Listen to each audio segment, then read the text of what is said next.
What to do after you buy a Chinese mini excavator. Welcome to the Burnouts and Rotor Blades YouTube channel. Let's go do something awesome. In the last video, we went over every system and did the minimum servicing to make this a useful machine. After numerous projects and hundreds of hours, let's go over the renter damage, failures, repairs, and upgrades. One of the most popular modifications to these little mini excavators, and probably the most useful and versatile, has to be a thumb. I've had this thumb on for about 100 hours now, and it has held up great when used as a thumb. Now, this is the MX-12R.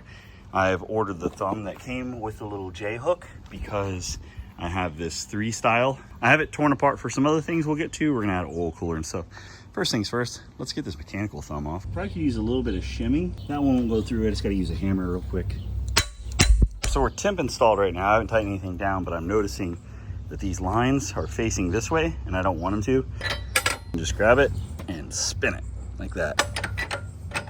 Much better. We can keep as much off the stick as possible so that we don't damage anything going in and out of the ground. There are holes pre-drilled to locate these valves lower on the stick, but I wanted to protect them a bit more. So I drilled and tapped holes in the boom to keep them safe. Before we finish this, let's look at the oil cooler I installed while I wait for my new tap to come in the mail. This is the last one, you know? As I'm taking this thing a little bit apart here, notice the battery is set up. This whole thing right here is not bolted down by anything. This is our return line. This is the one that goes back, and it makes more sense if I'm gonna have something in the return line to put it on this side. We're in the midst of moving a lot of things. So I took this control valve here, which is the one that you'll control with this switch up here. And I moved it from this side of this bracket to the back side of the bracket, which involved taking loose a lot of these lines so I can get this cooler right in here. I mean, there's tons of room for it. Just cut a new hole. And then now the fan can blow to the outside. After we get some hydraulic lines made up, we're gonna get this filter mounted right here, and right there used to be the voltage regulator, which I've moved over here. So all the electrical is going to be on that side. And then it's super important to check this guy here and make sure it's tight. And I'm seeing right now that we're missing a lock washer on one of the pieces of hardware at least, so ironically. I will say that the power wire just really easily reroutes from over the other side, but the negative cable we're gonna have to add something to. I measured and sketched out my system and brought as much of it as made sense to the local hydraulic shop for them to take care of. Got my return line here coming down to the filter. Filter's just kind of hanging out in space here. The big problem is that we can't mount this because those fittings that are in there are holding up against the bottom of that front area. They're not letting the back of this cooler go down, so it's sitting here at this angle like this. After a little hole saw and angle grinder action, the cooler hose has plenty of room. And with everything cleaned up, we can start to reassemble everything and test our new hydraulic system. That's the way it is for right now. The thing that I like most about it is I can reach right up underneath here and spin that filter off and service it from the bottom without taking a whole ton of stuff off. And we have the cooler here, and then we have another little reservoir that is outside of the hot engine bay type area. Time to get the old AW46 hydraulic oil down the hatch. All right, filled up. Got her started up. See what happens with this here. That's cool. Oops. Oh, yeah, that's set on the wrong setting. I put quick disconnects on the other side of the flow control valve to accommodate a post hole digger. Once I figured out how to set up the valves properly, the thumb was great and helped me build this awesome rock wall, which I have featured in another video on my Profitable Properties YouTube channel. A jump turn can help prevent the tracks from coming off in soft soil, prevent tearing up a lawn, and for coming off a trench. Use your bucket to lift the tracks up off the ground, then use your swing control to pivot the lower frame in 45-ish degree increments. Driving the tracks in the direction of rotation helps, especially on bigger machines.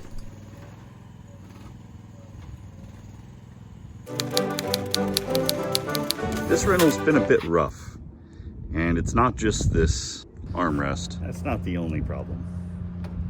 So we got to figure out what's going on here. The concerns I hear most about renting machines out have to do with customer damage. The simplest answer is, this is a business. Every transaction has to have a profit motive, and damage and wear have to be part of the business model. This machine just came back from a rental. The customer learned how jerky these machines can be. The machine zigged and he zagged, and the armrest wasn't rated for the mass he had to offer, and accidents happen. It's mostly just tacked together. Like, literally tacked. Everywhere's tacked together. They did run some nice beads up here. Didn't even bother to align it very well. In the rental contract, all the steps are laid out. Damage deposits collected at the time of delivery, any repairs are subtracted, and the remainder goes back to the customer with a receipt. It's no different than if I had paid a shop to repair the machine and then billed the renter for it.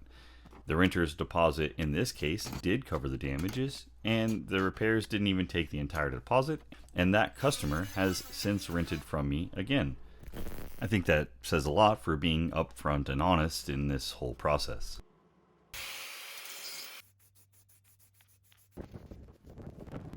Reinstalling the lines is the most time-consuming part of the job, but still pretty simple. When I was taking this apart, I marked the lines using a series of dots and a paint pen. That didn't hold up very well to the hydraulic fluid. If you have another way to mark the lines, leave it down in the comments. I know my dad uses small multicolored zip ties. One of the strategies used to decrease jerkiness is to install chunks of rubber hose or small springs on the valves under the joysticks. I ordered mine from that Jungle website. They come in packs of 10, but control valve plungers come in packs of 8, so you end up with a couple extras. You know how that goes. They're very simple to install, and they do make a difference in the control field that can help you operate more smoothly. But they clearly will not keep you from ejecting yourself off the side of the machine. Luckily, I got it right on the first try. When reinstalling the plastics, it's very easy to crack them by over-tightening. They don't need much torque, but I would recommend Loctite to keep the screws from falling out, which has become an issue. The small wires hanging off the side of the joystick are from the yellow button that generates a bunch of posts from folks asking what it does on Facebook groups. It does nothing. I'm thinking about adding a horn to mine. Hey, and that even works.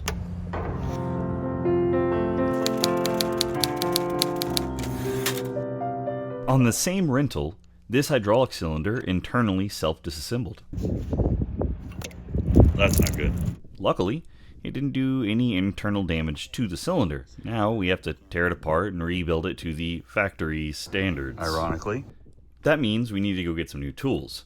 Get in there. My local hydraulic shop had the right one on hand, along with most of the seals that I would need. Some were special ordered, but I was only down for a couple of days. The stick cylinder on both machines have seeped since I got them, so I had intended to address this anyways, and the cause was right in line with the issues found in the BMER 350 drive motors I covered in a previous video. After looking it over, the issue looks like the piston simply unthreaded from the rod in the cylinder, so this repair's on me. Seals look okay though. I think we might not need to fully rebuild it. It has damaged a little bit of the threads. Using a high-speed dental burr in this tight area can be a little nerve-wracking, but patience is your friend. This wasn't even the worst part, though. The piston threads only suffered a little damage on the last thread. The rod had been damaged far worse. Next thing we gotta work on, that thread right there. Definitely bent out of shape. When I was a jet engine mechanic in the Air Force, I spent a lot of time blending damage out of compressor blades. After a decade of doing it, I became very comfortable with using diamond files. Though I know there are other tools available to address the threads, I prefer the hand files for a job like this. After looking everything over, I'm sure the damage came from the piston working with increasingly fewer threads engaged, followed by the piston slamming into the end of the rod as the renter tried to figure out why it was no longer working correctly. Not a big deal when the fix is only labor. I didn't charge the customer for this because I viewed it as a factory workmanship error and not really damage caused by the customer. I was tempted to follow some of the recommendations offered up by folks on the internet about safety wiring or using a cotter key to keep the gland nut installed on the end of the rod. Should go on this end smoothly. We're still rubbing up against something here. However, my dad has been doing this for longer than I've been alive, and he said some Loctite is all you need, especially considering there was no damage caused by the rod coming out. Can't imagine that they did a good job of tightening it. That'll work for now. If a piece of wire or cotter key were to break loose inside the cylinder, it will destroy the cylinder for sure. The difference in the flare here, that's basically straight through, and this has a significant flare. This one is damaged. And while they're not the same size, if I take these three backings, 218 backings he called them, use them as spacers. This one's 10.3 millimeters, and this comes out to like 9.8 millimeters thickness. If, like me, you haven't done this stuff professionally, just take it to the hydraulic shop and let them figure it out. The repaired cylinder has been working for a couple dozen hours without any issues, so the headache savings is well worth the wallet pain. The best way I know how to tighten or remove a hydraulic cylinder piston is by reinstalling the eyelet on the machine, and that's what worked here. After looking in the cylinder bore one more time to make sure there was no damage, it's time to spit on my hand and shove it in. All of the hydraulic cylinders on this machine use the same tools, so I'll put links to the tools I used in the video description. You need to know the measurement for the cylinder diameter and the shape and size of the pin if you have a different machine. There probably is a torque, but I'll just tap it until it stops moving, plus a couple more for good measure. It's best to put the pin in before you connect the lines so you can move the rod in and out, then connect the lines and run the machine through its range of motion. This is how you bleed the cylinder. If it doesn't move freely from the beginning, there is a problem you need to address.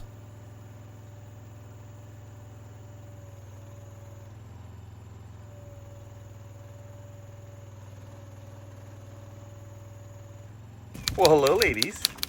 Are you enjoying it?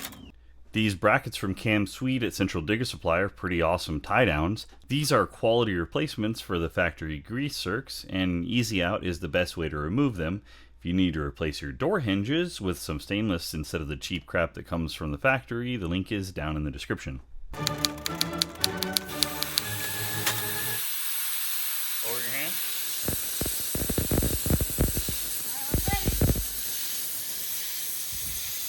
3, 2. Oh. I did a video on this repair that I'll link up here in the corner. It's pretty well established that bolt threads start to wallow out the hole over time, and this needs to be addressed. However, most people aren't aware that these nylon impregnated lock nuts have a finite number of times they can be removed and reinstalled, usually around 2 or 3 from a reputable manufacturer, probably less from a Chinese manufacturer.